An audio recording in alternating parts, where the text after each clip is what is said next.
From the Taverna at Lakenwood, this is When You Wake, a podcast of not just ghost stories. I'm Robert O'Shaughnessy, back in your ear again after these long years. Back in 2021, we visited Salem. Today, we're going across the pond.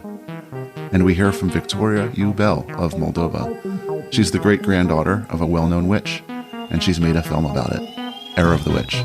It releases on August 4th, 2023. So I grew up in a tiny little village. It's called Zubrești, and Moldova as a country. We have so many holidays and traditions. It's rich. Our culture is so rich with traditions, and we have some holidays that are just kind of scary. If I were to be honest, there is a holiday. I believe it's called St. Andrew. On those days, we have to take garlic and go outside on our windows and make the sign of cross on our windows and our doors, so that the strigoi, which are meant to be haunted spirits, that are just in between, they can't die and go in the outer world and come back. So they're in between. And if your house is not protected, then those spirits would come into your house and haunt you and hurt you. So on that particular night, also, we're not allowed to go outside at night. And also, we're not allowed to work either. Otherwise, those spirits would come and literally haunt you because you worked on that day. There's so many traditions and superstitions. We're such a country of superstitions. If you walk outside and you see someone with empty buckets going to the well to get water, you tell that person, turn around, because then my whole day will be upside down. Or if there's so many superstitions I can't even think of right now. But like, let's say if I comb my hair and I drop my comb on the floor, I have to step on it 3 times with my foot, so that I don't that day. If otherwise, then I would attract some type of a shame, or someone will make fun of me. So I would, even now, I think about it like, okay, this is just funny because it's not real. It's just a superstition. But because I grew up around that culture and I've done it so many times in my childhood, I find myself, even when I drop a comb, I wanted to step on it. And I just said, this is, we're not doing that anymore, Victoria. There's this tradition where they dress in colorful clothes and they have this dances and jumping around. But then I started to study lately these traditions. And when you look at the characters and their costumes, they're kind of horrific. They're kind of scary. The masks they're wearing, and they're colorful and they're fun, but also scary. And there's always that aspect of my country that I've loved, how there's the good and there's the bad. When I was a child, I had a lot of nightmares. I was terrified. I'd wake up in the middle of the night and I'd scream a scream that wasn't human. It was not okay for a child to have such horrific sounds. And my mother and my grandmother, they would come running into my room. They would bring holy water. They would bring the icons and they would start to pray over me. And only after they would pray for half an hour or more would I be able to relax and then go back to sleep. I wouldn't remember what was my nightmares about, but waking up, I always felt, when I would be awake, right? Like I'd feel the nightmare, but then waking up, I'd feel this energy. It was very heavy. It was very dark, and it was like nothing else out there. It was very specific, and I felt a presence around me. And I felt like I was trapped in this energy. And my only way to get out was to scream so loud that help would come to me. And it continued like that. It continued for years. My mother took me to a monastery called the Monastery of Capriana, and I stayed there for several weeks. I lived there, I slept there, and I would go to the prayers in church, and I would listen to these prayers that would be the exorcism prayers. And I couldn't be able to stay there. I wasn't able to stay to listen to those prayers. I knew that I had to. I knew there was for my own good to stay during those prayers because that's what I was there for. And growing up, I did everything for my mother because she meant so much to me. And I always was such a well-behaved child and never went against my mother's word.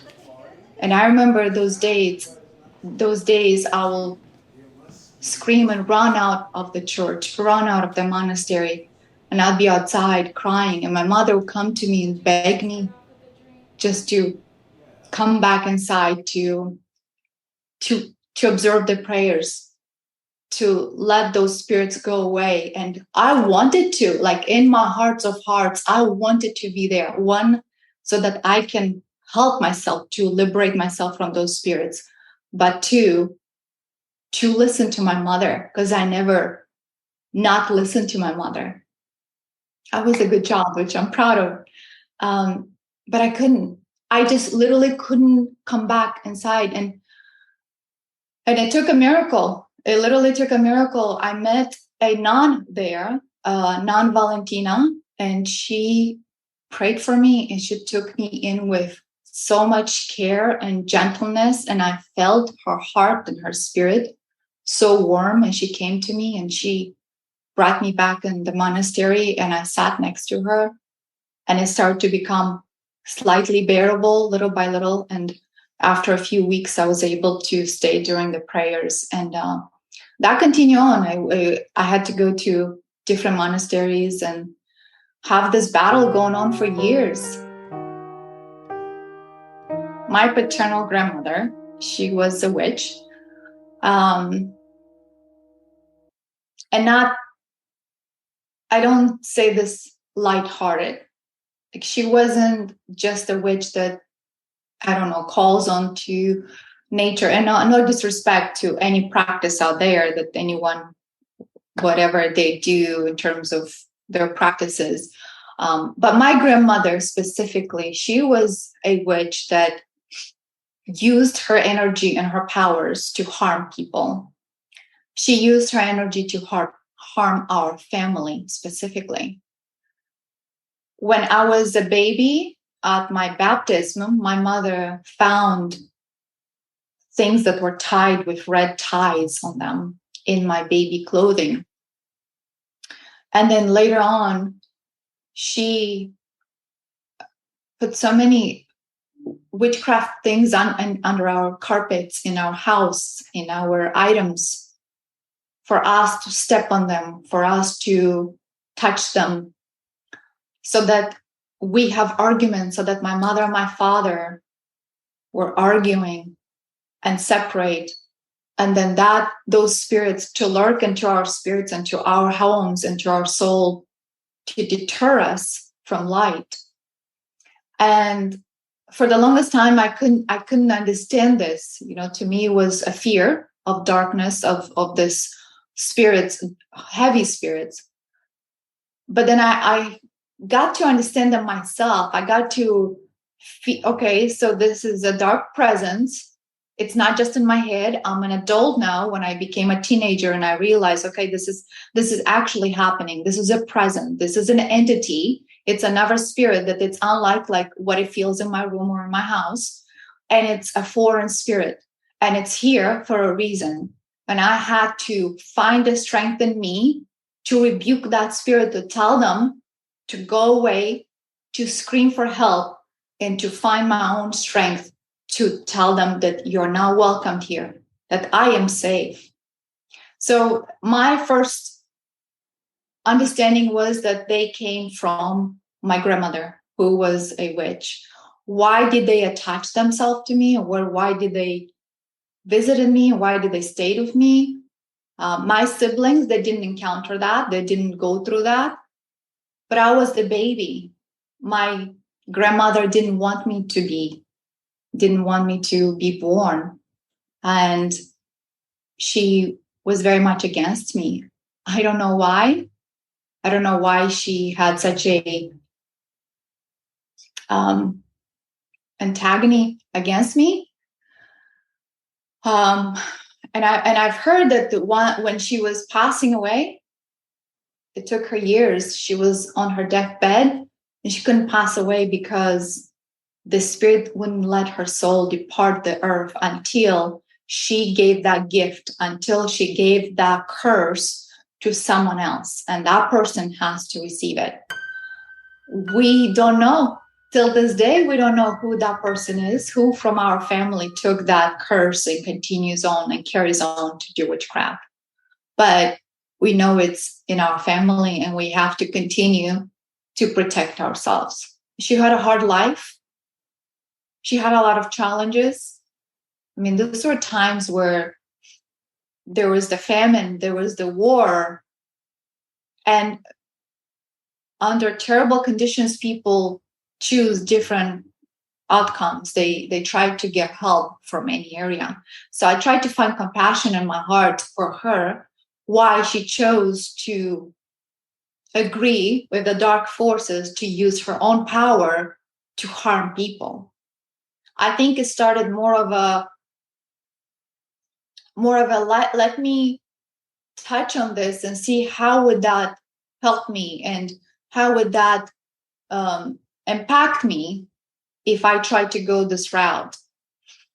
And then it got worse and she agreed to do more, to receive more.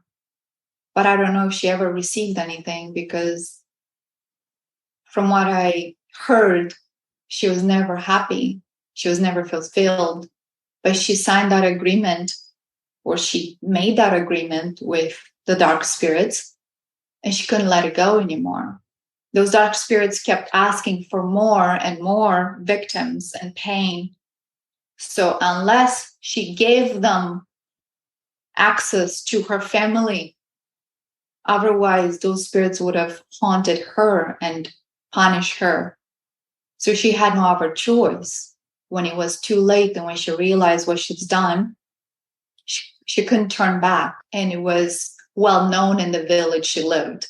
She would give those services that would say, palm reader, blessings in your marriage, blessings in your success and your path.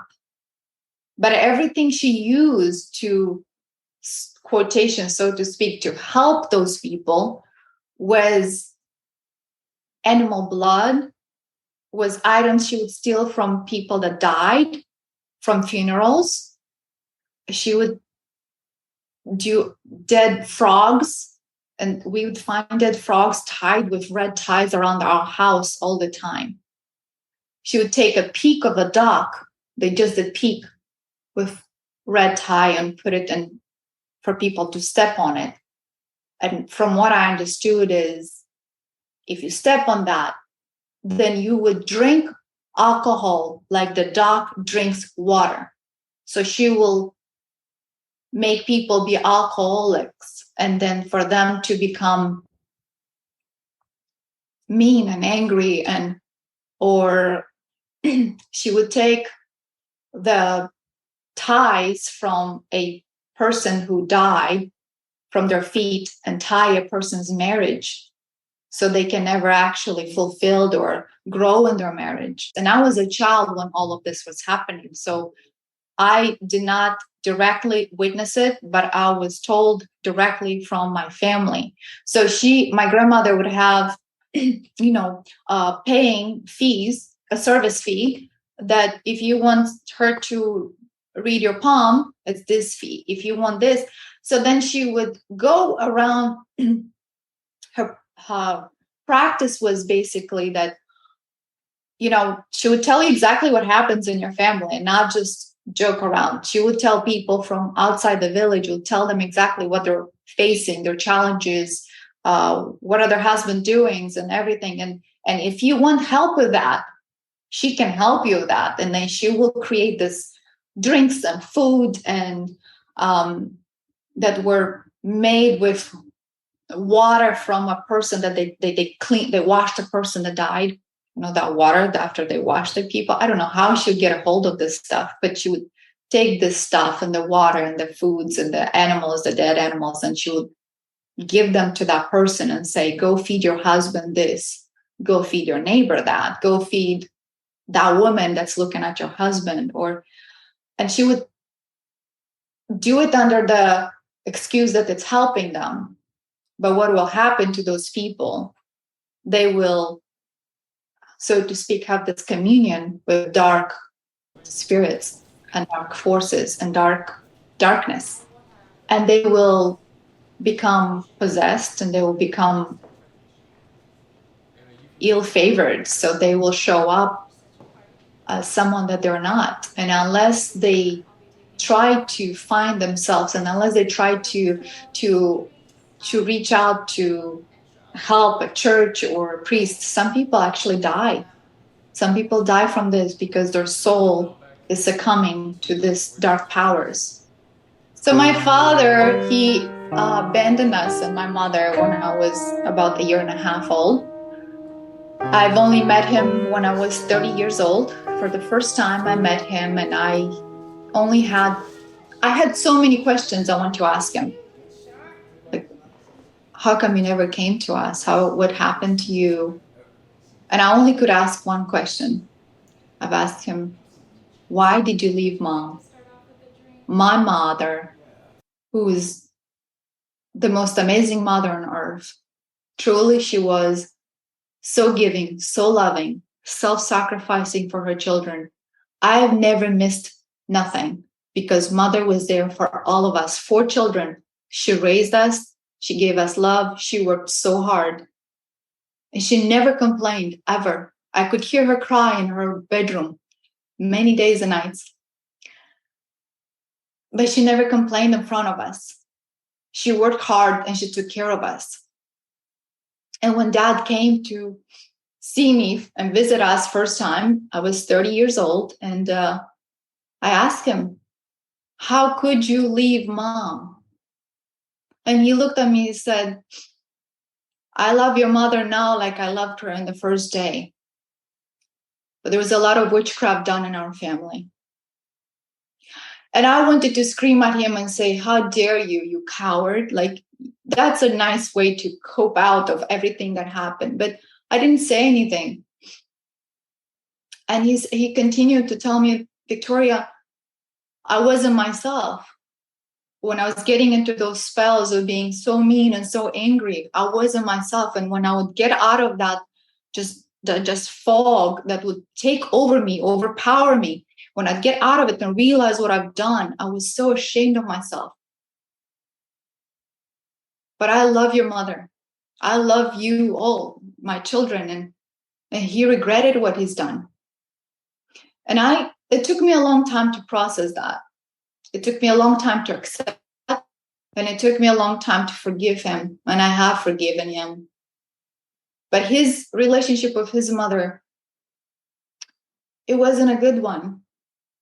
His mother was always telling him how he was not good enough, how he was not bringing the blood of so my grandmother, parentheses, let me open here.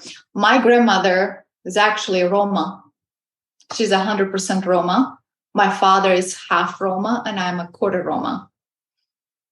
And grandmother was always upset with dad that he didn't bring home a Roma woman. And he wanted to separate mom and dad. And she always told us, the children, that we're not pure blood, that we're not pure Roma kids. And dad told her, I love the woman I picked for me. She's for me and I love her. And they built a beautiful home. And mom and dad had 4 children, us, my siblings, and they had a beautiful, powerful love from what my siblings tell me, my brother and my sister, they tell me that mom and dad loved each other with passion, with adoration. And then dad just changed. And his mother never accepted my mother. His mother, my grandmother, never accepted us. She never accepted my mother. I think generational trauma is real. And probably that curse or that witchcraft curse has been in our family from generations. And when my grandmother, my paternal grandmother, when she was on her deathbed, she couldn't pass away for many years. She, she battled to release her soul, and the devil will not let her release her soul until she passed that curse to someone else. So there's this generational pain and trauma and curse until someone will choose differently. Until someone will say, I do not want this. We as human, our soul is never afraid of light. It's our true nature is light. It is the darkness in us that's afraid of light. And when we expose ourselves to the prayers, is that darkness that's terrified of it. And that's the part that's screaming, that's twisting. That's what happened to me. In the monastery floor, I was like a snake on the floor. And I know that I was supposed to not happen. This was not supposed to happen to me. But I couldn't stay there. I was screaming, let me out of here. I couldn't stay there with the prayers. And some people may hear that and say, you know what, that's just folklore. And that's okay. I'm not trying to convince anyone. I know what I lived. I know what happened to me. And I know that darkness that came to me in my room and it followed me, that it was attached to me and it came to me until I myself found the power in me and through prayer to release that. And only God was the one that helped me. That's why I know God exists and it's real. Victoria emigrated to the United States. She got a degree, and soon she began making films, including a film about the story you were just told. The movie Heir the Witch is coming out on August 4th on all streaming platforms, iTunes, Amazon, all platforms. And please, if you have any questions or if you'd like to give me your feedback and let me know what you think of the movie, come to our website. It's heirofthewitch.com. Or on my Instagram, it's Heir of the Witch, or Facebook, Heir of the Witch. So anyway, just find Heir of the Witch. Reach out to me. I'd love to hear your thoughts. If you're a creator or a filmmaker, I'd love to connect with you. If you're a horror fan, I'd love to connect with you. If you're a witch, I want to talk to you. If you're a child of God, I want to talk with you. I'm here and I'm open to all feedback, and I want to have an open conversation. Let's have an open conversation about all good and bad and all the things in between, because that's what humanity is. We are complex being. We're not just one thing or another. We're everything in between. My thanks today to Victoria U. Bell. Victoria's film, Heir of the Witch, releases on August 4th of 2023. Nicholas D'Amico was kind enough to do the original music, including some new compositions for this, the first When You Wake since 2021. Nick, thank you. Production credit goes to John Shilson and OE Sounds. Find us online at oesounds.com. You can find this and all episodes of When You Wake via the podcatcher of your choice and at our website, whenyouwakepodcast.com. And if you like this, we hope you'll share this with your friends, with your family, and with anybody you see writhing about like a snake on the floor of your local monastery. And if you love this, leave us a review. That does help spread the word. And I'll be back in your ear again soon.